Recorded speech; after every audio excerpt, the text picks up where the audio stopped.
नमस्कार. पुन्हा एकदा पोकळ नळीदार आणि खुसखुशीत चकली तुमच्यासाठी.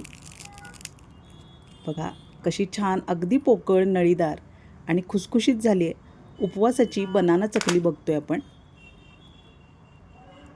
हा रेशो जर तुम्ही परफेक्ट फॉलो केलात तर तुमची चकलीसुद्धा अशीच पोकळ आणि नळीदार बनणार आहे. तुम्ही जर चकलीचा व्यवसाय करत असाल तर अशी व्हरायटी तुमच्याजवळ असायलाच हवी. व्हिडिओ स्किप न करता शेवटपर्यंत बघा, म्हणजे परफेक्ट रेशो तुम्हाला कळणार आहे आणि ही चकली अशी पोकळ नळीदार उपवासाची असूनसुद्धा कशी बनली हे सुद्धा तुम्हाला कळणार आहे. खूप सुंदर बनते. अशा पद्धतीची चकली तुम्ही नक्की बनवून ठेवू शकता. मिलेट्स धान्यांपासून बनवलेल्या पदार्थांना सध्या जागतिक पातळीवर सुद्धा प्रचंड प्रमाणात मागणी वाढलेली आहे.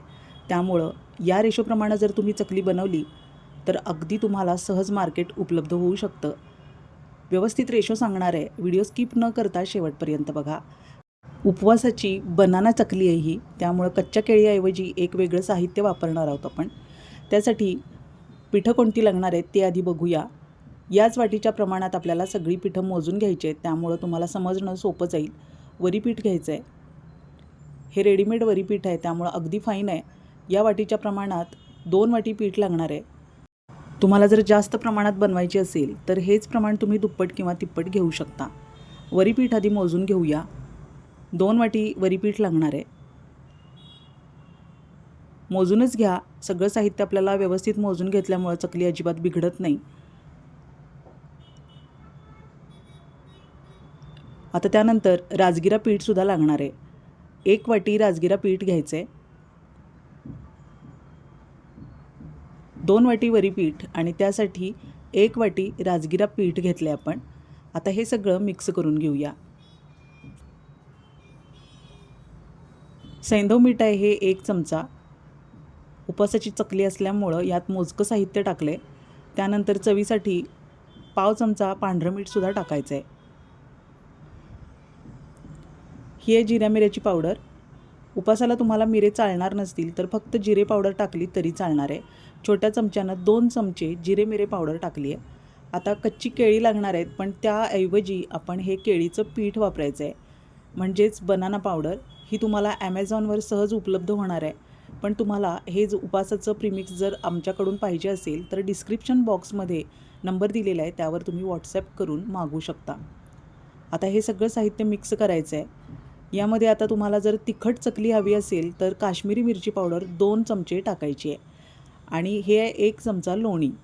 यापेक्षा जास्त किंवा कमी लोणी टाकू नका. याऐवजी तुम्ही बटर मिक्स करू शकता.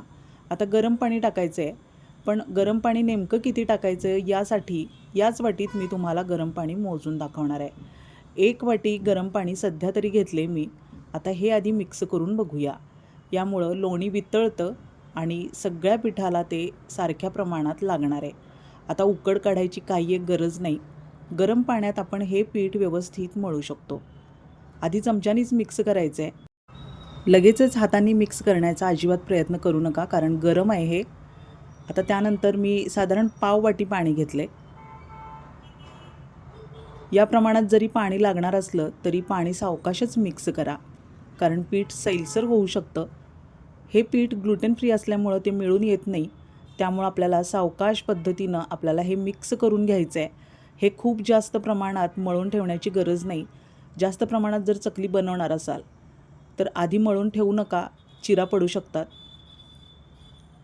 आता बघा एकूण 1.25 वाटी पाणी लागलेलं आहे, बघू शकताय तुम्ही. या प्रमाणासाठी 1.25 वाटी पाणी आपण मिक्स करून ठेवलं आहे. आता हे सावकाश आपल्याला मळून घ्यायचं आहे.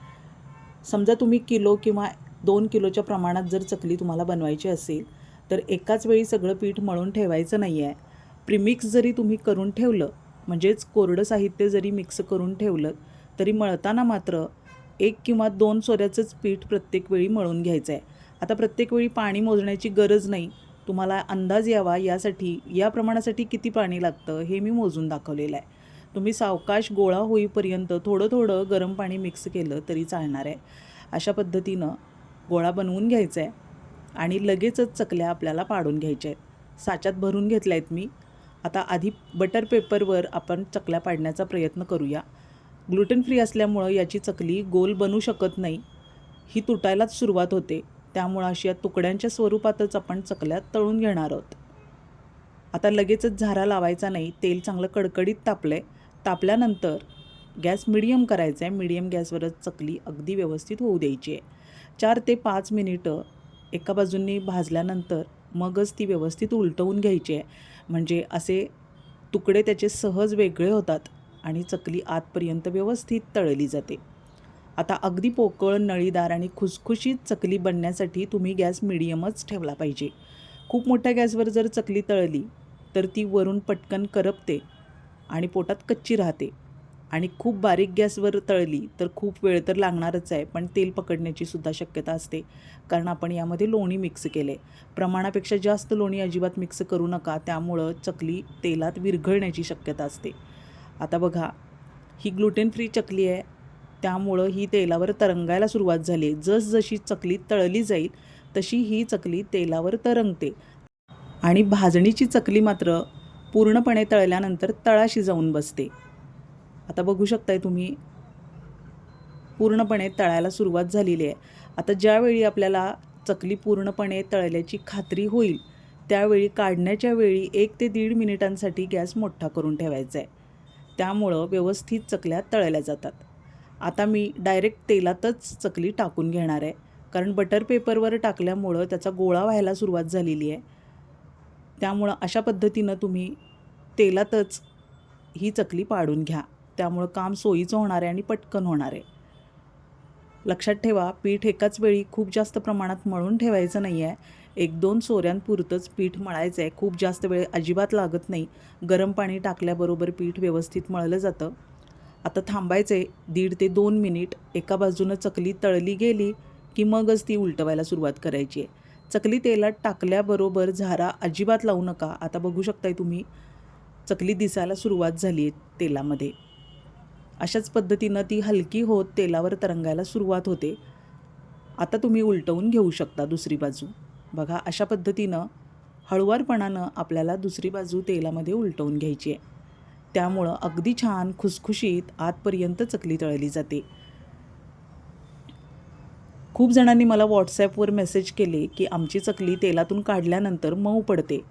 तर त्याचं कारण हेच आहे की मोठ्या गॅसवर जर आपण चकली तळली तर ती काढल्यानंतर मऊ पडते. त्यासाठी गॅस मिडियम ठेवा आणि अशा पद्धतीनं वेळ देऊन चकली व्यवस्थित तळून घ्यायची आहे. त्यामुळं ती आतपर्यंत खुसखुशीत तळली जाते आणि खुसखुशीत तळल्यामुळंच त्याला पोकळ नळी पडते. आणि चकली तळण्याचं हेच टेक्निक तुम्ही फॉलो करा. त्यामुळं तुमची चकलीसुद्धा अशी छान पोकळ, नळीदार आणि खुसखुशीत बनणार आहे. चकलीचा व्यवसाय जर तुम्ही करत असाल तर भाजणीच्या चकलीबरोबर ही व्हरायटीसुद्धा तुम्हाला ठेवायलाच हवी, कारण सध्या उपवासाच्या चकलीला प्रचंड प्रमाणात मागणी वाढली आहे. त्यामुळं असे प्रकार तुम्ही ठेवायला काहीच हरकत नाही. आता बघा, बुडबुडे कमी व्हायला सुरुवात झाली आहे आणि सोनेरी रंग आला आहे. खूप छान. याच रंगावर आपल्याला चकली काढून घ्यायची आहे. बुडबुडे कमी झाले आणि चकली झाऱ्याला हलकी लागायला लागली की काढून घ्यायची आहे.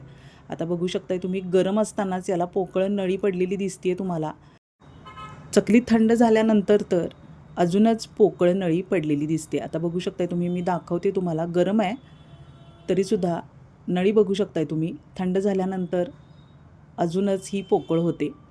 काढून घेऊया आणि टिश्यू पेपरवर किंवा बटर पेपरवर आपल्याला काढून घ्यायचे. आता दुसरा घाणासुद्धा असाच मी डायरेक्ट तेलातच सोडून घेणार आहे. लक्षात ठेवा, लगेचच झारा लावू नका. एक बाजू व्यवस्थित तळू द्यायची आहे आणि त्यानंतरच चकली हळुवारपणाने उलटवून घ्यायची आहे दुसरी बाजू. त्यासाठी 1.5 ते 2 मिनिट थांबायचं आहे. तेल थोडं शांत व्हायला सुरुवात झालं आणि चकली दिसायला लागली की मगच उलटवून घ्या. आता मोडून दाखवते. थंड झाल्यानंतर बघू शकताय, पोकळ, नळीदार आणि खुसखुशीत चकली तयार आहे. व्हिडिओ आवडला असेल तर एक लाईक जरूर करा आणि हाईप द्यायला अजिबात विसरू नका. फ्रेंड सर्कलमध्ये आणि नातेवाईकांमध्ये हा व्हिडिओ शेअर करायला अजिबात विसरू नका. पोकळ, नळीदार, खुसखुशीत उपवासाच्या चकलीचा अजून एखादा प्रकार तुम्हाला बघायला आवडेल का, हे कमेंटमध्ये नक्की सांगा.